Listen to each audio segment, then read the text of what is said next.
সম্প্রতি ইথিওপিয়ার রাজধানী Addis আবাবায় ৩৮তম African union শীর্ষ সম্মেলন অনুষ্ঠিত হয়েছে।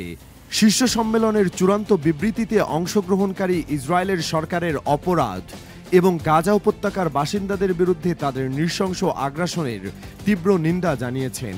বিবৃতিতে বলা হয়েছে, আমরা ইসরায়েলের আন্তর্জাতিক আইন লঙ্ঘন এবং বেসামরিক নাগরিক ও অবকাঠামো লক্ষ্যবস্তু করার বিরোধিতা করছি। ইসরায়েল ফিলিস্তিনিদের বিরুদ্ধে গণহত্যা চালাচ্ছে এবং তাদের আন্তর্জাতিক আদালতে বিচার করা উচিত। এতে জোর দিয়ে আরও বলা হয়, আমরা ফিলিস্তিনের বিরুদ্ধে দখলদারিত্ব এবং আগ্রাসন শেষ না হওয়া পর্যন্ত ইসরায়েলের সাথে সহযোগিতা বন্ধ করার দাবি জানাচ্ছি। ইথিওপিয়ার ইসরায়েলি রাষ্ট্রদূতকে বহিষ্কার করেছে আফ্রিকার দেশগুলোর জোট আফ্রিকান ইউনিয়ন AU। AU নেতারা জানিয়েছেন, ইসরায়েলের রাষ্ট্রদূতের উপস্থিতিতে জোটের কোনো বৈঠক বা কর্মসূচিতে অংশ নেবেন না তারা। সোমবার ৭ এপ্রিল ইথিওপিয়ার রাজধানী আদ্দিস আবাবায় আয়োজিত এ সম্মেলনে অংশগ্রহণকারী সদস্য দেশগুলো তার উপস্থিতি প্রত্যাখ্যান করলে তাকে স্থান ত্যাগ করতে বাধ্য করা হয়। টাইমস অব ইসরায়েলের এক প্রতিবেদনে এ তথ্য জানানো হয়েছে।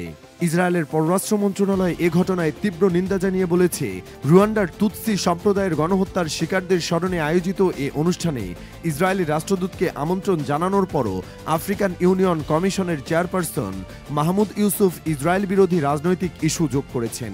পররাষ্ট্র মন্ত্রণালয়ের বক্তব্যে বলা হয়, এই অগ্রহণযোগ্য আচরণ প্রথমত গণহত্যার শিকারদের স্মৃতিকে অসম্মানিত করেছে।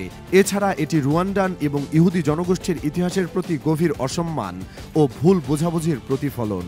নেগুসে আগে ইসরায়েলের শাসক দল লিকুইদের সংসদ সদস্য ছিলেন। ২০২৪ সালের আগস্ট থেকে ইথিওপিয়ার রাষ্ট্রদূত হিসেবে দায়িত্ব পালন করছেন। তিনি আদ্দিস আবাবার আফ্রিকান ইউনিয়ন সদর দপ্তরের নেলসন ম্যান্ডেলা হলে ১৯৯৪-এ তুতসি গণহত্যা স্মরণ শীর্ষক বার্ষিক এই সম্মেলনে যোগ দিতে গিয়েছিলেন।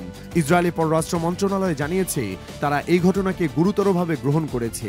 এ বিষয়ে সংশ্লিষ্ট পক্ষগুলোর সাথে প্রয়োজনীয় কূটনৈতিক পদক্ষেপ নেওয়ার কথাও জানিয়েছে তারা। রুয়ান্ডায় ১৯৯৪ সালে প্রায় ৮ লাখ তুতসি ও মধ্যপন্থী হুতু সম্প্রদায়ের মানুষ নিধনযজ্ঞের শিকার হন।